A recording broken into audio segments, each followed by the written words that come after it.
Kwazwai vateereri, tinomuchingamidzai kuchirongwa The Second Coming of Christ chamunopiwa naPastor Gift Rhodzi vekuNorth Zimbabwe Conference of the Seventh Day Adventist Church pamwe chete namufundisi Caston Betera vekuEast Zimbabwe Conference of the Seventh Day Adventist Church.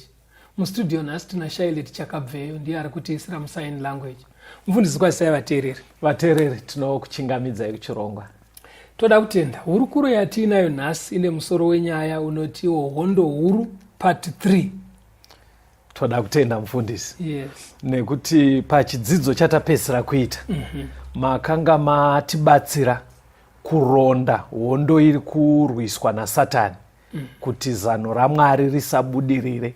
Pakutanga airwisa kuti mukomana akapromiswa Jesu zvikundikane mudzinza raifana kubudira zvirambe. Saka ndiri kuyeuka takatanga part 1 takabva kubvira kuna Adamu kusvikira kuna Abrahamu. Part 2 tikaona kubva kuna Abrahamu kusvikira Jesu afe pamuchinjiko, kuri kurwisana chete, iri great controversy. Saka part 3 ndaenda kukumbirai pastor kuti hondo iyi yakabva yazopera here. Right. Tinotenda mufundisi. Regai tisumudzire kubva ipapo. Takasiya Jesu afa pamuchinjikwa. Yes, pastor. Regai tione kuti afa pane chii chatinosangana nacho. Because paakafa akavigwa akamuka. Ndokuonekana nevadzidzi vake achienda kudenga. Ndizvozvo. Right. Pamashoko ekuonekana nevadzidzi anosiya vati kuna Mateo 28 endai muparidze vhangeri. Yes. Muchibhabhatidza vanenge vatenda kuti vagoponeswa. Kuna mabasa 1 anoti musati matanga imbomirai paJerusarema mutange mapiwa chipo chemweya mutsvene muzotanga kuparidza muJerusarema muenda kuJudhea muenda kuSamaria muchienda kumigomo yenyika.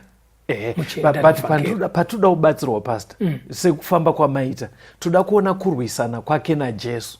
Anochidii manje Jesu aenda kudenga. Right. Saka apa ndingoti Jesu iye hanzi akadzingwa kudenga saka right. Jesu adzokera kudenga asiya apa basa kuvaapostora nekuvatendi endesai vhangeri. Okay. Right. Vhangeri riri kuendeswa iri nderekuti kudii? Nderekuti hongu chitema chakapinda chikaparadzanisa munhu naMwari, asi Mwari akauya nesolution. Solution yaakauya nayo ndeyekuti Jesu afe pamuchinjikwa. Right. Kuti vanenge vatenda ani nani anoponeswa. Right. Saka ndo vhangeri rinofanira kudzidzisiwa nyika kuti Satana ariko asi anokundwa kuburikidza nekutenda muna Jesu. Then pakupedzisira Jesu achauya otitora. Otitora toenda muupenyu usingaperi. Ndo vhangeri rinofanira kuenda iri. Right. Chirega tione kuna mabasa 4 toda kuverenga vhesi ya 1 kuenda pa3 toverenga 17 na 18 nevhesi 21. Mabasa chapter 4 verse 1 kusvika pa3. Right. Vakati vachataura nevanhu, vaprista nomukuru wetemberi navasedhuse vakauya kwavari. Vafa neshungu nekuti vakanga vachidzidzisa vanhu vachiparidza kumuka kwevakafa muna Jesu. vakavabata vakavaisa mutorongo kusvikira mangwana, nokuti akanga ava madekwana. Verse 17 na18 pana Mabasa chapter 4. Asi ngativanyevere kuti varege kuzotaura nemunhu upi neupi nezita iri, kuti zvirege kuramba zvichiparidzirwa pakati pevanhu. Vakavadana vakavarayira kuti varege kuzotaura kana kudzidzisa nezita raJesu. Verse 21. Zvino vakati vawedzera kuvanyevera vakavaregedza, vasingawane mhosva yavanga varova nayo nekuda kwevanhu, nokuti vose vairumbidza Mwari pamusoro pezvakaitwa. Now mweya mutsvene auya pavatendi akubata basa nenzira dzinoshamisa. Okay. Vamwe zvirema zvaakuporeswa, vhangeri riri kuparidzwa, vanhu vachitendeuka.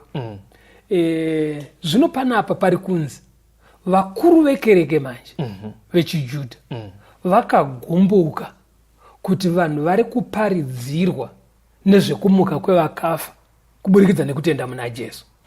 Maziva kuti muupenyu hunohoka kana munhu asina tariro yekumuka kwevakafa, asinganzwisise kuti vakafa vachazomuka vorarama naJesu nekusingaperi. Pastor, nyaya iyoyo musaitange. Because pese patinoita zvirongwa kuvateereri vedu ndokunobva mibvunzo yakanyanya panyaya yevakafa. Right. I know takamboita zvimwe zvinhu, ndaona mama uda kutotanga imwe, because muchaona handi patichapedza chirongwa tichapa vateereri nhare. Muchaona kuti mibvunzo inogona kutoyaka ndeye pavakafa, zvekuti hondo hurete tichitaura nyaya iyi hameno kuti sei zvisingabatike kuvateereri kuti vanzwisa kuti patinofa zvino tinonyatsa kufa. Hakuna kunoendwa, hakuna kunonzi mweya waenda. Jesu paachauya hwamanda yorira ndo pachamuka vakafa. Vatsvene ndo achatanga kumuka voenda kudenga. Saka ndo nyaya yaiparidzwa. Ndo nyaya yaiparidzwa. Saka ukaona munhu asinganzwisise izvika achingorarama zvazvokuti ndozoita mombe dzangu nembudzi dzangu nehuku dzangu ndozoita mastoro nei asinganzwisise pakumuka kwevakafa, ndo zvinonzi napo anosiririsa munhu iyeye kudarika vamwe vanhu. Kwete ivavo vamutotaura wemombe dzavari right. Mumakereke kune vanhu pastor wekuti anotomira achitoshandisa bhaibheri wotonzwa kuti ndoshamisika nevanhu vasingadi kunamata. Unenge uchiti unozoita sei kana wafa? Uda kuzoita sei kana wafa? Ani mazona pfungwa yavanenge vachitaura vari kufunga kuti panofa munhu ari kubva aenda kudenga. Aiwa rinodzidzise kudaro. Saka rinodzidzisa kumuka kwevakafa panouya Jesu. Exactly. Vozopinda paupenyu husingaperi. Ndizvo zvoje. Saka ndo zvaiparidzwa nevadzidzi. Ndo zvaiparidzwa nevadzidzi. Saka hanzi Satani manje hondo iye anaokanda pasi pakaenda Jesu. Aiwa akanopinda muvatungamiriri vekuchechi ivo vaakashandisa kuponda Jesu. Ndo vaakushandisa futi kuti vhangeri iri risaparidzwe. Handiti wazviona. Saka vabva vatora vana Pita, hanzi vakashaya mukana wekuti vavarove nekuda kwevanhu vakanga varipo vachiti munhu yaponeswa, munhu yaporeswa. Handiti wazviona, paine uchapupu hwekubata kwesimba raMwari. Asi ivo hasha dzakauya mavari hadzisi hasha dzavo ivo sekuberekwa pakusikwa kwevanhu, dziri kubva kuna Satani. Okay. Satani haasi kuda kuti vanhu vazoponeswa. Ndo pane hondo yake ipapo. But ini ndakunzwa but munozwa chiri kuti ndinafana nemastrategies aSatani. Ndiye kuti ndaitotarisira kuti vanhu vadzidza vakanganiswe kuparidza kwavo vateereri. Ndaitotarisira kuti vadzidzi vakanganiswe kuparidza kwavo nevanhu vasinei nenyaya yekunamata. Munoona selection yemachoices aSatani zvaanoshandisa iri kundiitira fani kuti he is using believers and the church to hinder the progress of the church. Saka zvinoita Satani manje unoziva zvinoitika mukati mehondo yatiri kungouya kuchechi bedzi hauti ndabvako kwa Satani. Aiwa because chinofanira kugadzirika mukati mako, mumwoyo mako, woziva zviri kunyatsodiwa naMwari, woshingaira kuzviita whether uri muchechi kana kuti uri kumba kana kuti uri kubasa. So in other words, Jesu aenda kudenga. This great controversy continued. Aina kupera. This time ndi Satana akurwisa kuti vhangeri risafara. Mukomana amutadza. But akurwisa zvasiya zvataurwa nemukomana kuti zviitwe. Kuti pasaite vanhu vanoramba vachiwedzerwa muukama nemukomana uyu. handiti wazviona nekuti ndokukundwa kwake iye wapabata. Enda pana mabasa 5 right, uverenge vhesi 17 kuenda pa19 ugoverenga 26 kuenda pa28 nevhesi 40. alright. Acts chapter 5 verse 17. Zvino muprista mukuru akasimuka nevose vaive navo, vaive vedzidziso yevasedhuse, vane godo kwazvo. Vakabata vaapostora vakavaisa mutorongo maipinzwa vanhu vose. Asi mutumwa washe akazarura mikova yetorongo usiku, akavaburisa akati. Verse 26. Zvino mukuru navatariri vakaenda vakauya navo, vasingaite nesimba nokuti vakanga vachitya vanhu kuti vangatakwe nemabwe. Vakati vasvika navo vakavaisa kumakurukota. Muprista mukuru akavabvunza achiti, takakurayirai zvikuru kuti murege kudzidzisa nezita iri. Zvino tarirai, mazadza Jerusarema nokudzidzisa kwenyu, muchida kuti ropa romunhu uyu riuye pamusoro pedu. Verse 40. Vakamunzwa. Ipapo vakati vadana vaapostora vakavarova, vakavarayira kuti varege kutaura nezita raJesu, vakavaregedza. Na uri kuona chiri kuitika panapa, Satani uri kunyatsoona kuti akemba mucheche. Ari kushandisa vanhu vemucheche kumbunyikidza kuparidzwa mucheche muri kurova nwewo. Ende vanhu vari kuroverwa iya nyaya yaJesu kuti maparidzire iJesu. Uya waakatadza uya uyo. I'm just happy kuti these barbaric times we are past them. Ndo zvinongondifadza bedzi kuti ezvinezvika we are now more civilized, because ndikuedza kufunga kuti zvibhakera zvingabake here muchechi uchiroerwa nyaya yaJesu. Baba Kastonika nzwisisa chinhu ichi Kastoni, kuti kuenda kwakaita Jesu kana kupfuura kwakaita nguva yevarume ava, yes, handiko kupfuura kwakaita hondo. Uchaona patiri kuenda mberi kuti hondo yacho Satani anofamba nenguva. Alright. Haramba akabatirira pachinhu chabuda mufashoni. Aiwa, anochinja, asi hondo yake achiri kuenda mberi. Aiwa, ndiri kukunzwa. Enda anchitaura hangu kuti bedzi timewo dzinobatsira kuti zvimwe zvinhu zvichinje. Pana ndiri kureva ndepekuti nguva ika vemwe vekuchechi vairovera vamwe vekuchechi kuti muri kuparidza zvatisingadi. Havana kugumira pakurova chete Kastoni. Ndiri kuedza kureva kuti iye zvineizvi people are more civilized. Hakusina zviya zvekuti munhu ari kuparidza bhaibheri pamwe zvosiyana nemadira ako wototi gatimurovei. Ndo zvandiri kuedza kutaura. Mira unzwa apa nekuti waizoti kudi kumabasa 7 verse 59 na 60. Mabasa 7 verse 59 na 60. Vakataka Stefano achidana achiti, Ishe Jesu, gamuchirai mweya wangu. Akafugama akadanidzira nenzwi guru achiti, Ishe, musavapa mhosva yechivi ichi. Akati areva izvozvo akavata rufu.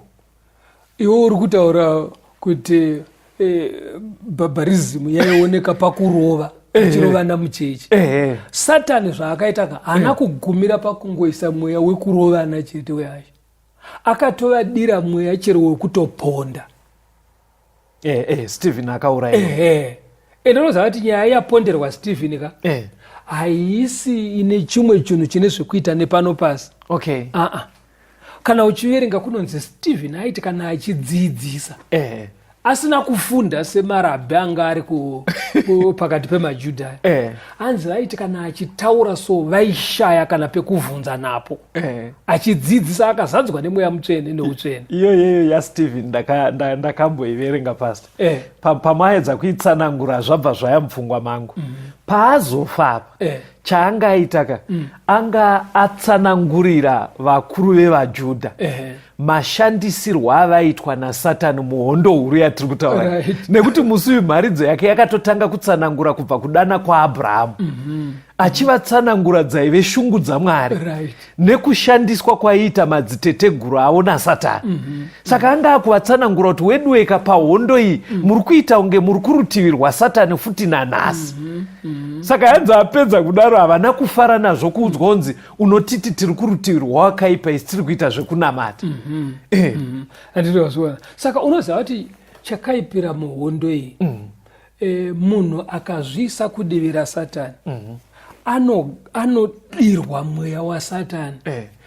uine simba rakadaro rekuti chero pakaparidzwa zvinopinza sei haazvinzwi. Vakaenda mberi kunomuponda iye atsanangura zvese zvauri kutaura. Akavatsanangurira zvese, nhoroondo yese ndo yaitsanangura. Saka vanhu vochibvunza namaje kuti saka zviri kufamba sei muchechi. Vanhu havasi kunzwisisa kuti hazvisi nyaya yechechi, inyaya yehondo. Confirm this, Pastor. Confirm this. Is this great controversy, all right, can this great controversy be taken into the church today? Very good. Mubvunzo wako iwoyo ubate ugoubvunza patinondopendera chidzidzo chinechi. Munoona tisei ndabvunza vateereri because matsananguriro ari kuita mufundisika vari kuratidza kuti paitova nehondo, great controversy yaiitika muchechi. Ava vakuru vaita zvekunamata vevajudha vachisvika pakurova vanhu nekuponda ana Stephen, vachivapondera nyaya yekuparidza yange yanzi naJesu, sarai muchiita kuti vhangeri rifambe. Saka pastor vatsanangura kuti chaiita kuti vadaro ivo vanga vazvigadzirira kusada kunamata Mwari, saka Satani aiwana mukana wekuvashandisa pahondo iyi. Ndosaka manzwa ndabvunza mufundisi kuti kana chimiro ichi chiri icho chavari kutiburitsira chiri mubhaibheri, zvingangodaro here kuti nhasi kana imwe nguva nyaya yakadai ingadzokorerekei kuti Satani oshandisa vagara vari munyaya dzekunamata?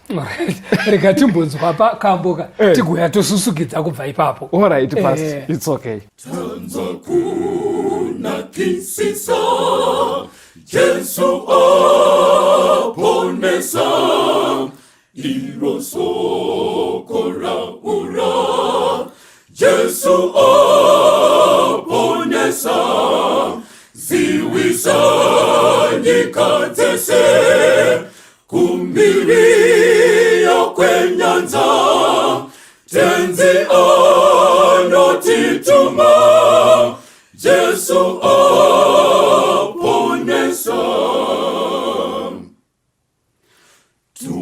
tumirani panyanza Jesu aponesa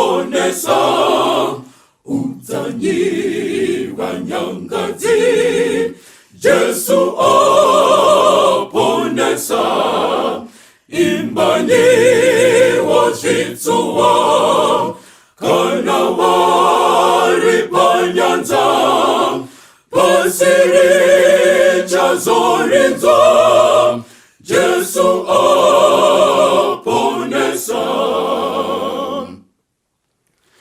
imbani mudambudzo Jesu aponesa ngeupenyu nerufu Jesu aponesa imbani nekupfawa moyo unodamutsa imbirani paguva Jesu aponesa ipadizi pamweya Jesu aponesa kuti ndudzi dzidzona Jesu aponesa daidza kuponeswa mumakomo neninga riyo rekukurira Jesu aponesa.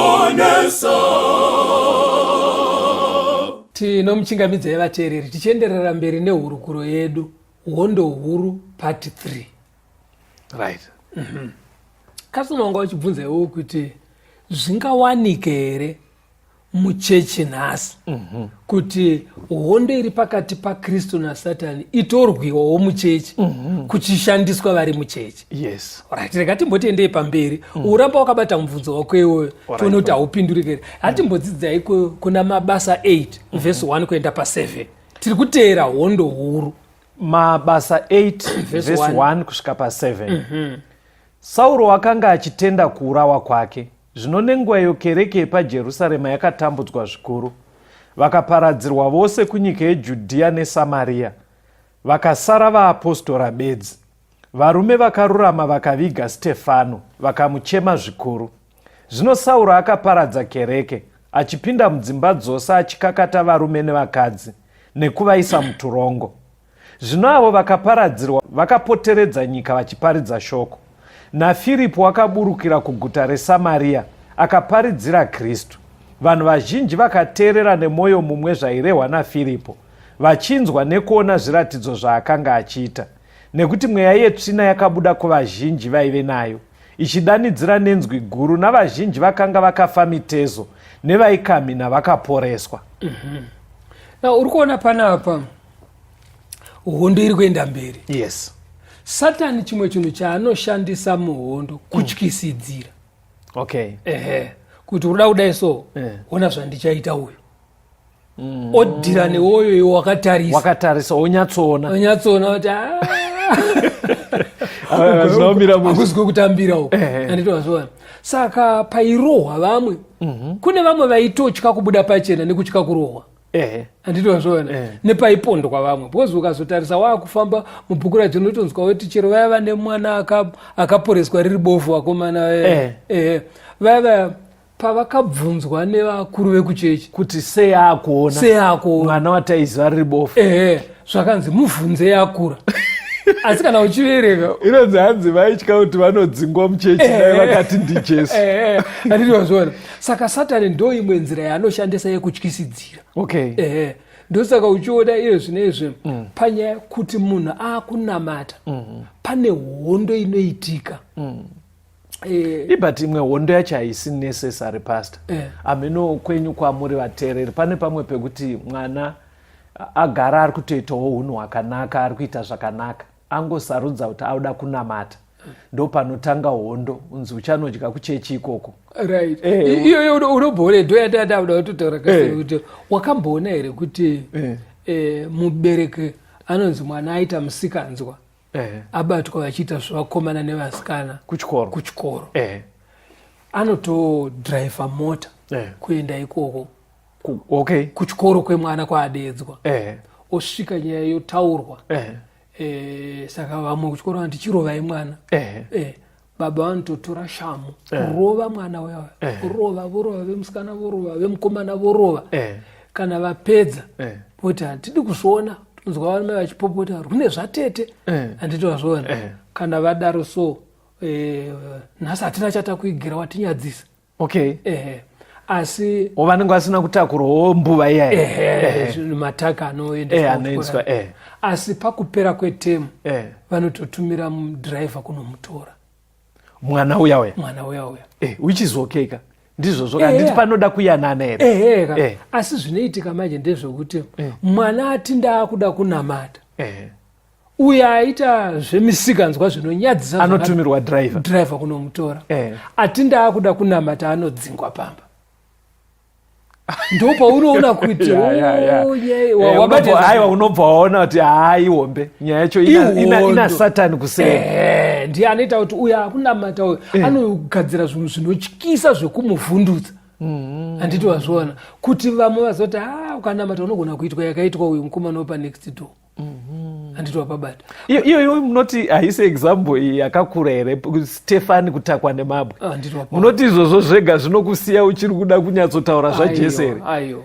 Saka uri kuona kuti apa manjeka hanzi Stefana avigwa, nyaya haina kumira. Persecution yakaitwa nenzira yakasimba paJerusarema. Vamwe vachikwekweredzwa vachiita sei.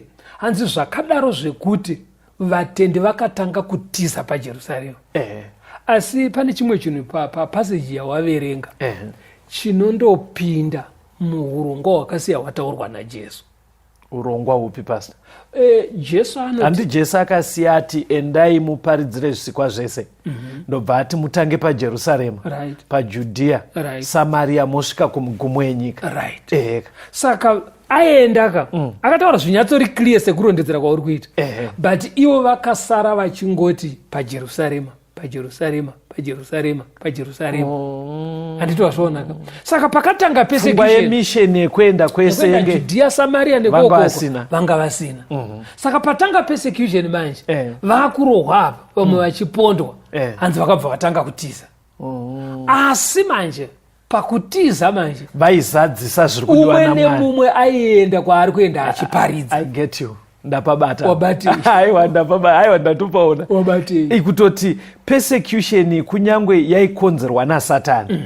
Asi mukufunga kwaSatani nganditi chiko muudzenga hwaSatani iwowo. Right. Mwari akatendera kuti zano rake rekuti vhangeri riende kwese riiti. Rizadziswe. Handiti wazviona. Saka ndosaka umwe wafana kuita Satani anogara ari offside. Handiti wazviona. Because kupersecute kwakaita vanhu zvakazadzisa fungo yaMwari yekuti vhangeri ngariende Judea neSamaria. Vanhu vakabva vaenda achiparidza ikoko. Right. Asi hondo haina kupera.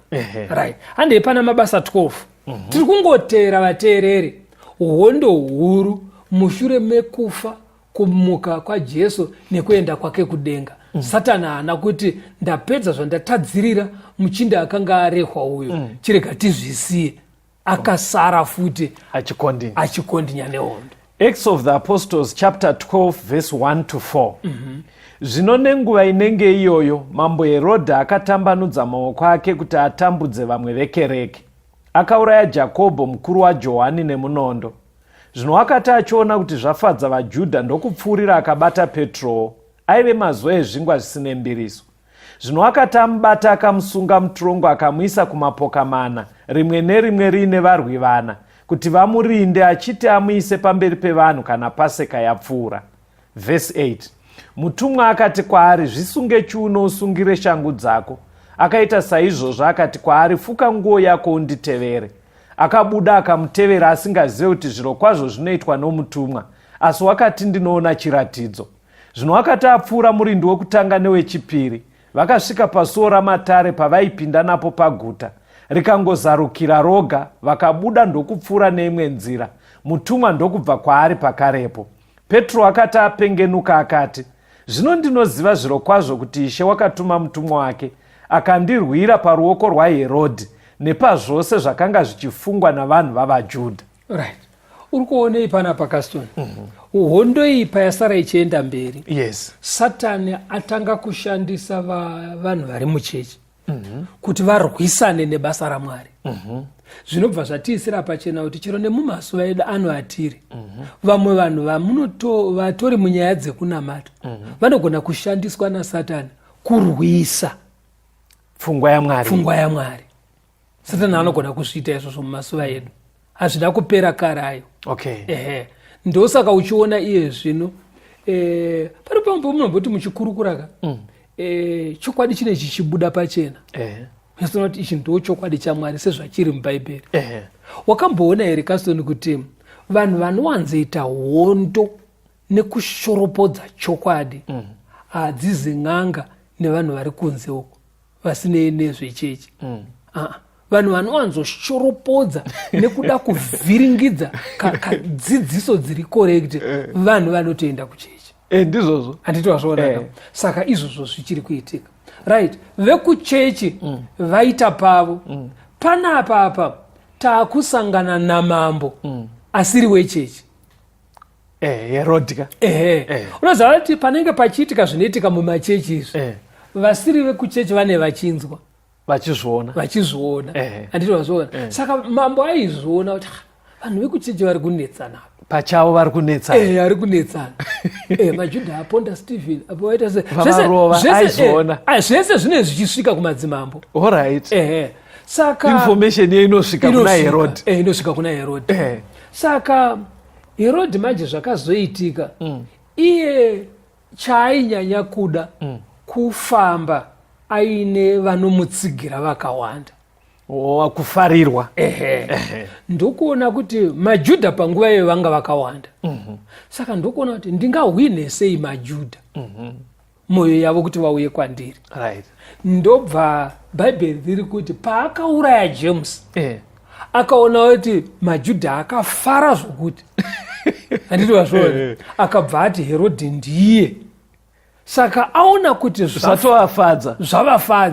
Saka ndoita sei kuti ndihwine moyo yemaJudha. Hanzi akabva isa Petro mujeri. Ndobva abata Peter ndobva amisa mujeri. Saka vaJudha vaitoti havanopera rwendo runo. Zvapindira mambo mukati. Handiti wapaonaka. Saka Satani kana achishanda haangomiri achishandisa boka rimwe chete, anoenda kwese kwakasiyana siyana. Handitozvona. Saka chinodiwa isusu sevatendi ngatinzwise kuti pahondo iripo iyi Satan can use anyone. But zvese ari kuzviita kuti zano raMwari rekuti vanhu vaponeswe, vasvikirwe nevhangeri, panouya Jesu vagogara upenyu husingaperi, ndozvaanoda kudisturb. Saka unoziva zvinozopota zvichiitwa naMwari manje. Sepapa paPeter aiswa mujeri, ari kunzi kana Passover yapfuura ozonourayiwa. Mwari ndobva vaona kuti Peter ndichiri kuda kumbomushandisa. Anzi akatuma ngirozi. Funga kasungirwa kakaitwa Peter anzi pane cheni kuruoko iri muchiuno cheumwe musoja ari kuraiti. Imwe cheni muruoko iri muchiuno cheumwe musoja ari kuleft. Handitozvona. Negumbo anzi vaive 4. Gumbo kune mumwe vari 4 akakudaro. Poita magedhe esimbi pane vanhu akatokiyiwa. But musasiyeka kuti masoja aive in 4. Pane 4 vari pari nevamwe 4 apo nevamwe 4 nevamwe 4 pozoita magedhe esimba murutaura. Saka kumeka sure kuti haabude dai kwakuri kutaura kwemazuva ano taiti Peter akaiswa mumaximum prison. Asi nyaya yekunyatsomuisa mumaximum anga kupa mhosva yake ndeyekuparidza vhangeri. Vana ndosaka ndiri kuti I'm happy we are past those barbaric times, pastor. Marambenyu kuti ndinaro idzwai zvandiri kurega. Hamukuona kuti issue iripo ndeyekuparidza. Ingade here kuti uiswe mumaximum. Ndonyaya dzekuti idzwaika, ndonyaya dzekuti mazuva anoka kuri kwekuti mangoita kakusawirirana. Inyaya inogona kutotongwa uchibva kumba. Munonzwa zvandiri kutaura kuti taapa nguva yakanaka. Inyaya inogona kutotongwa uchibva kumba because nyaya yekuparidza vhangerika hausi kuda kubhomba nyika, hausi kuda kutadzira ruzhinji ba. Uri kuparidza nditi ungabva waiswa mujeri remukatikati zvaakaitwa here izvi. Agumbuka apa ndiSatani. Yes. Chaasiri kuda ndechekuti vhangeri riende. Saka Satani anowanzoteera vari key. Anzona kuti pakachaiwa Peter panapa. Vamwe vese mbwende vanosarenda. Inenge iri blow. Alright.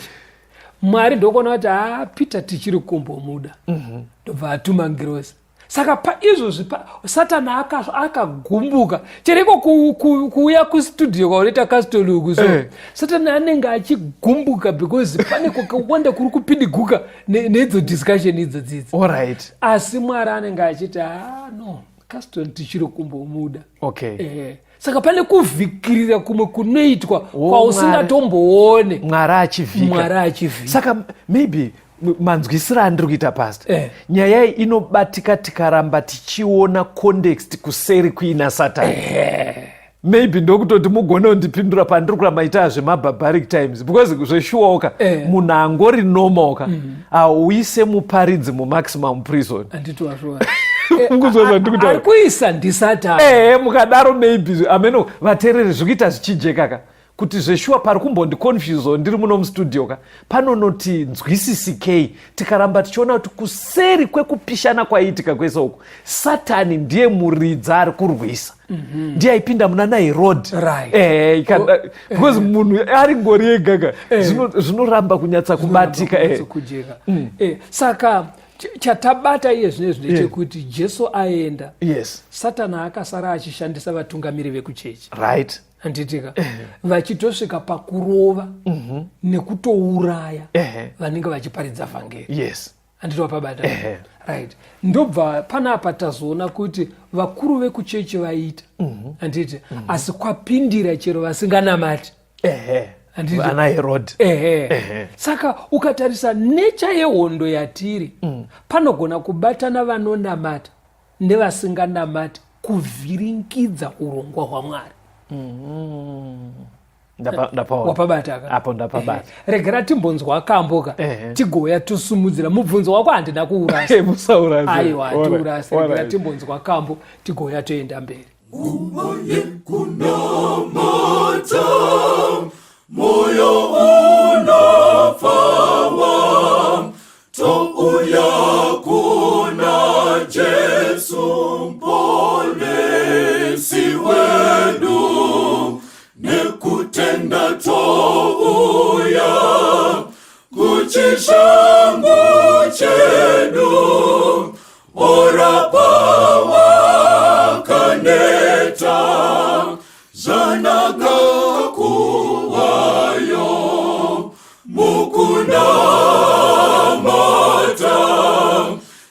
tinokomborerwa orapa wakaneta zvanaka kuvayo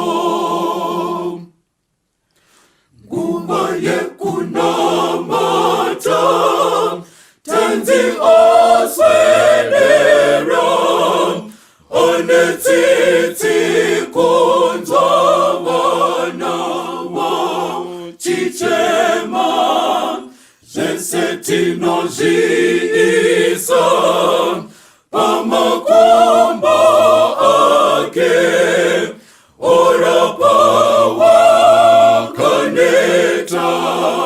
zvanaka kuvayo mukunamata tinokomborerwa orapa wakaneta zvanaka kuvayo nguva yekunamata apo vanoyedzwa toisa kuna tenzi anobatsira nemoyo wekunzira obvisa zviledzo orapa wakaneta zvanaka kuvayo mukunamata tinokomborerwa orapa wakaneta zvanaka kuvayo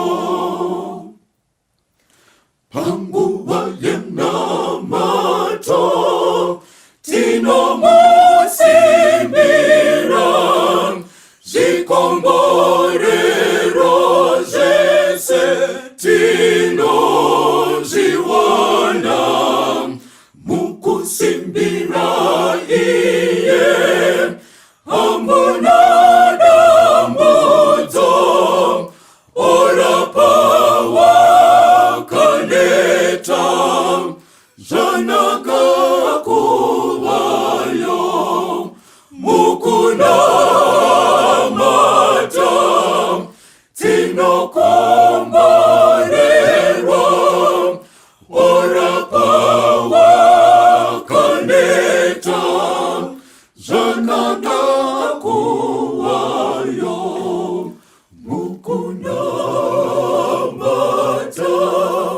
tinokomborerwa orapa wakaneta zvanaka kuvayo.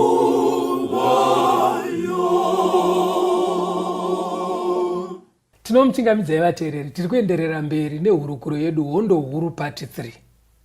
Tiri kuteera hondo great controversy iri pakati paKristu naSatani. Tabva uko ezvino taona Jesu amuka aenda kudenga asiya ati vhangeri ngariende, nekuti ndo rinobvuta vanhu kubva kuna Satani vachidzokera kuna Mwari vosogara naMwari nokusingaperi pakudzoka kwaKristu. Saka taona Jesu aenda, vakuru vechiJudha vakasara vachirwisa kuparidzwa kwevhangeri rerumuko iri nekutenda muna Jesu. Ndobva taona patapedzisira chikamu chatabva zvapindira chero mambo Herodhi ari kurwisawo akusunga vakuru vekuchechi. Right. Saka kastononga uchiti iwewe ini ndiri kunzwa kwakusununguka kuti tabuda muira yekuti vanhu vanogona kurohwa nekupondwa vachiponderwa vhangeri. Rega uone pana Mabasa 20 verse 29 na 30. Mabasa 20. Satani anotozviziva kafungiro kako ikakako. Satani anotozviziva kuti kune kafungiro kakadaro. But hondo manje haakande pasi. Alright. Mabasa 20 verse 29. Right. Ini ndinoziva kuti kana ndaenda mapera anoparadza achapinda pakati penyu asingarege boka. uye napakati penyu pamene pachamuka varume vachataura zvinopesanisa kuti vatsause vazhinji vavatevere. Right. Urunzwa ari kuparidza panapa ndi Paul. Yes. Paul ndiye Saul uya aibatsira achisapota kupondwa kwa Stephen. Akatozombopindawo pabasa rekupota achienda kuna Damascus achinokukuridza vanhu vachiuya vachiswa mujeri. Akazosangana naJesu. Apa atendeuka manje. But akutaura manje kuvatendi. Anoti hatigare tiripo nekusingaperi. Tichafa. Sezvazvingori tiri kuti riri newe. Hatipo nekusingaperi. Right. Saka Paul akupa counseling manje kusangano. Anoti iye, inini kana ndaenda, zvino zvimwe zvandakaratidzwa naMwari. Kuenda kwangu hakusi kupera kwehondo. Kuenda apa ari kureva kufa. Kwete kuenda udenga. Ari kureva kufa. Anoti iye, pandichafa, hondo hakusi kuti inenge yapera. Asi hondo iyi inochinja zvemiro zvichienderana nenguva. It comes in many different faces. Right. Okay. Saka pane nguva yekurohwa nekupondwa kwevanhu nenguva yekuita zvakadaro. Asi chimiro chandaratidzwa naMwari ndechevarume vachamuka vari muchechi. Varume ava kana vamuka vari muchechi vanenge vasingaite nehasha zvekurova nekuponda. Asi chavachaita ndechekuti vachachinja dzidziso. Uko kwasendekwa.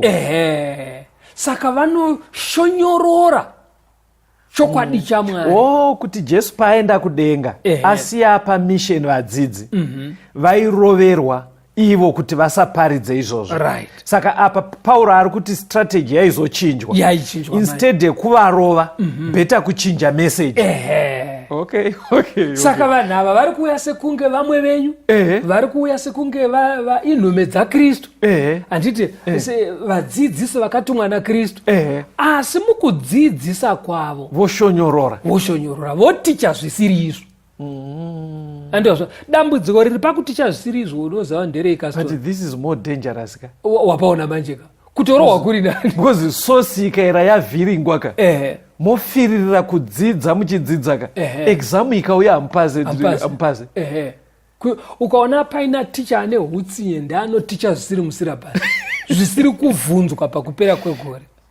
Ane utsinye kuuraya chaiko. Chikoro chese chinofa. Even vaisita number 1 vayaka. As long vaudzwa syllabus isiri hazvibatsire. Handiti wazviona. Saka Satana anochinja mastrategy. Chaari kuvavarira ndechekuti vanhu vasaponeswe. Vasaende kudenga. In other words, are you saying, Pastor, kuti after the era yanapone ma-apostles, yekupondana iya, the new strategy was to kuintroduce a false doctrine, right, into the church, wrong teachings muchechi. Vanhu ava ndeve muchechi, saka anorekruta muchechi imomo. Akabhenga akarekruta vehashaka vekunza nevekuchechi. But ezvina akurekruta muchechi imomo vatendi manje vanotenda chiKristu vasingasiri maJudha, maKristu chaiwo, but vouya ne-false doctrine, right, voticha zviri wrong. Mukadaro manje pastor, ndikati mukadaro zviri kutaura bhaibheri manje zvine kakuvhundutsa manje.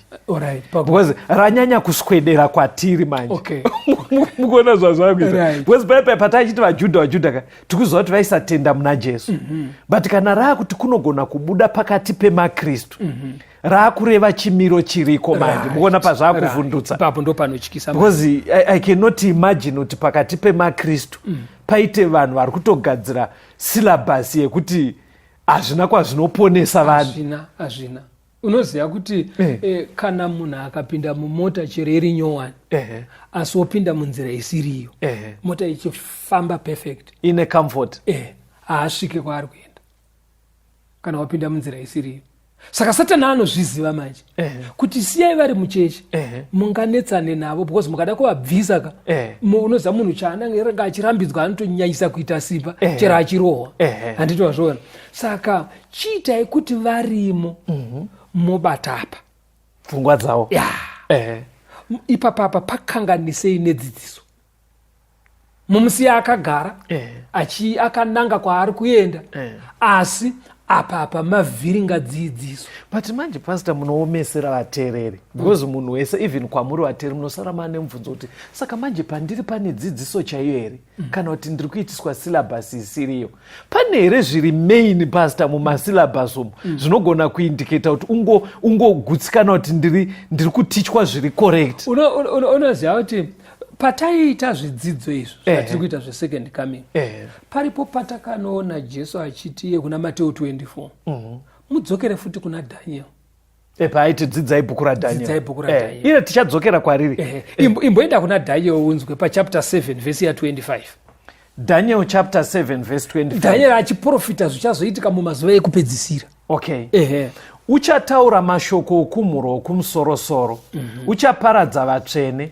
Uya uchatsvaka mano okushandura nguva nemirayiro. Ivo vachaiswa mumaoko ake kusvikira nguva imwe nedzimwe nguva nehafu yenguva. Right. Daniel ari kuratidzwa zvemumazuva iyi period yatakapinda kutangira mumadark ages. Yes. Paya pekuti chechi yakachinja mutemo waMwari. Ende takazvidzidza tikazvidzokorora tadzokorora kuti mutemo umwe wemitemo yakachinjwa mutemo wechipiri yes wekuti musapfugama pamberi pezvifananidzo. Vakaita kuti vanhu vashaye hanya nazvo wekushandisa zvifananidzo pakunamata. Wechina unoti iwo chengetai zuva resabata rive dzvene. Bhaibheri richinyatsoburitsa pachena kuti Mwari ane zuva rake rinofanira kuti vanhu vaungane vachinamata asi vabva kumabasa ese ane chekuita nekurarama kwapanyika zuva rechinomwe. Saka chechi manje ndo yakauya ikachinja zuva rekunamata kuzadzisa zvakaprofitwa naPauro kubvisa pazuva rechinomweka kuisa pazuva rekutanga. Ndosaka uchiona nhasi maKristu akawanda vanosungunuka pakuchengeta sabata remusi wekutanga wevhiki. Iro Bhaibheri richiti chengetai remusi wechinomwe. Vari muchechi. Saka Paul ari kuti iye inini kana ndaenda imwe fezi yatichapinda naSatani pahondo iriko iyi ndeyekuti anosiya vanhu vachinamata asi ovachinjira doctrine. Saka panoitwa sei papa pastor? I know kuti area itakamboidzidza kuvateereri kwedu ndozva kuti vamwe wakaona zvidzidzo zvekumashure ndofunga makaona kuti mukudzidzisa kweBhaibheri rinoisa pachena kuti nyaya yezvifananidzo nezvidhora hazvifanire kushandiswa pakunamata Mwari akasika.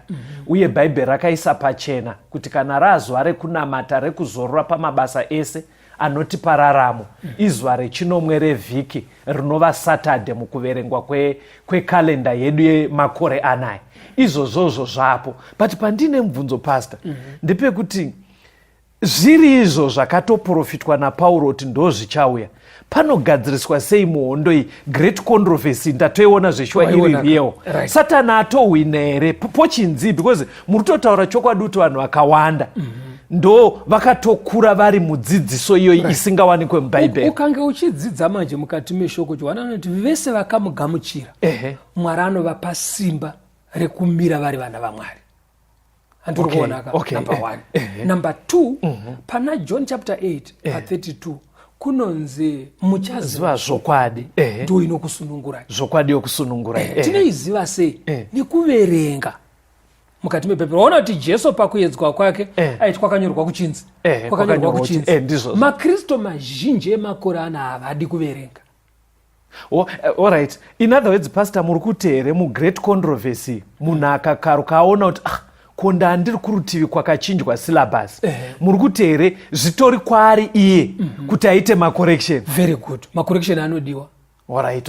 Ndapanzwa ipapa. Ende unozviziva nekuverenga.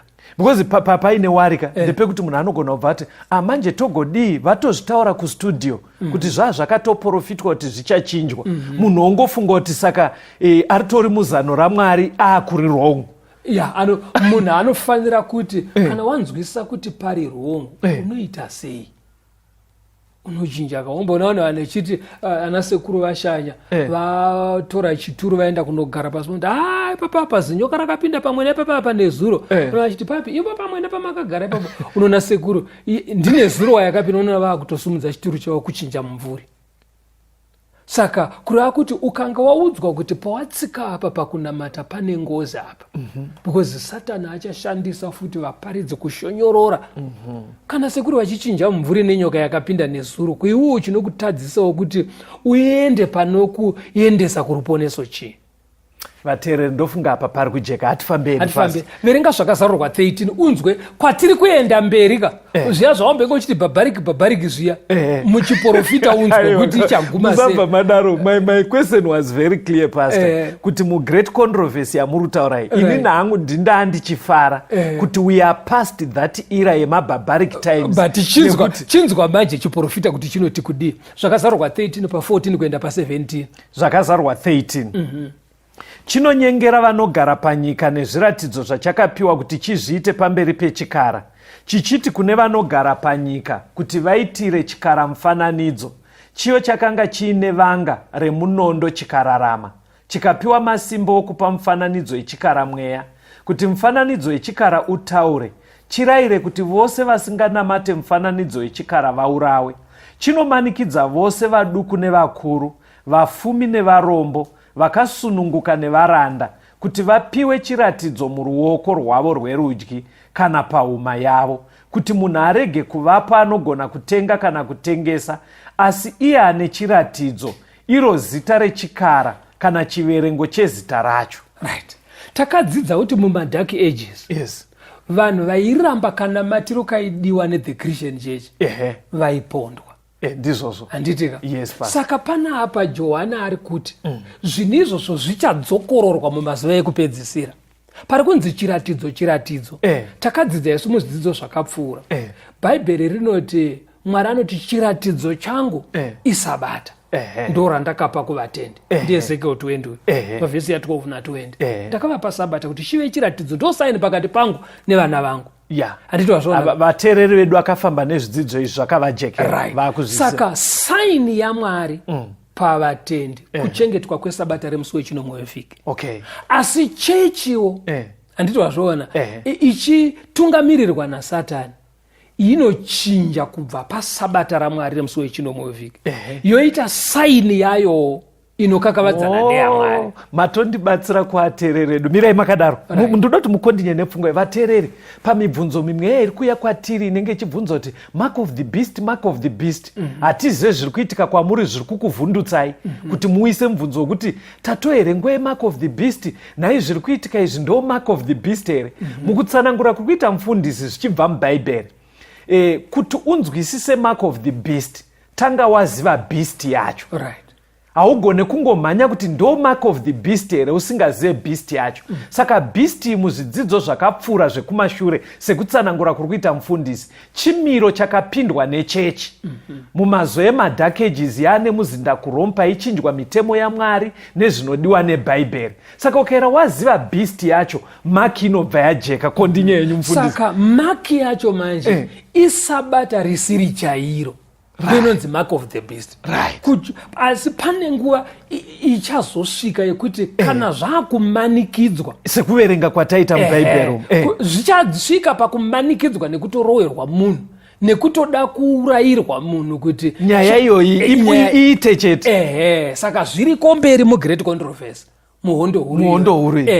Saka vanhu vachazosvika pakumanikidzwa kuti vachengete sabata risingadikwi naMwari. Chinoita kuti vadaroka verenga zvakazarurwa 12 pa17 unzwe. Ndinozokubvunza ndikuona nguva dzedu dzafamba vhesi 17. Zvino shato yakatsamwira mukadzi ikaenda kunorwa nevamwe vana vake vanochengeta mirayiro yaMwari nevanobata kupupura kwaJesu. Shato ndiSatani. Satani anosvotwa kana vanhu vachinamata vachiita zvinodiwa naMwari. Saka anokonzera kuti vanonamata pachokwadi achavakonzera kuti varwiswe vashungurudzwe. Pastor, just to confirm this. Ndoramba ndidzoka kuti bhabhariki. Tomboti sekudzidzisa kwebhaibheri. Time idzi dzandiri kuti bhabhariki dzadzoka. Zviri kuita kunge bhaibheri riri kuburitsa kuti isa nyika pachomanikidza mumazuva ekupedzisira. Haizi nyaya yeteknoloji, haizi nyaya yefarming, haizi nyaya yeutano, inyaya yekunamata. Right. Am I right manzwisira ndiri kuita? Ibva waverenga Daniel 7 ka pa 26 na 27. Daniel 7 verse 26 to 27. Asi kutonga kuchatanga, vachabvisa simba rake kuti varipedze nekuriparadza kusvikira pakuguma. Ipapo ushe nesimba neukuru hweushe hwose pasi pedenga rose zvichapiwa vanhu vavatsvenewo kumusorosoro. Ushe hwake ndo kusingaperi, masimba ose achamushumira nokumuteerera. Anditi uri kuonaka panenge pachizoitika zvese izvi, Right. kudenga rutongo rwuya rwatakadzidza runenge ruchienda mberi, Rukuenda mberi. parwunondopera Mwari ndo pavanoti zvapera. Great controversy. Ndo paichagumiswa ipapo. Kana inoguma nekuita sei? Nekudzoka kwaJesu kuzotora vakatsungirira mumakore avo, mumazuva avo, pahondo huru kufamba sezvinoda Mwari. Wedza pairohwa munhu, paipondwa munhu, paidzidziswa zvirizvo, vakaramba vachifamba sezvinoda Mwari ndo vaanotora anzi vopinda paushe naMesiya. Maonero andaita chidzidzo ichi vateereri, ndaona kunge itori chenjedzo. Handizivi kuti chakuchenjedzaiwo papi. Dai Mwari akukomborerai. Pastor, ipai vanhu nhare dzedu. Tinotenda. Tibatei vane mibvunzo vanoda kuti tibatsirane panhare dzinoteera 0774 651 181 0774 651 181 kana kuti 0716 452 086 0716 452 086. Mwari vave nemi, tigosangana muchikamu chinotevera. Kasi Jesu ngikube Pagati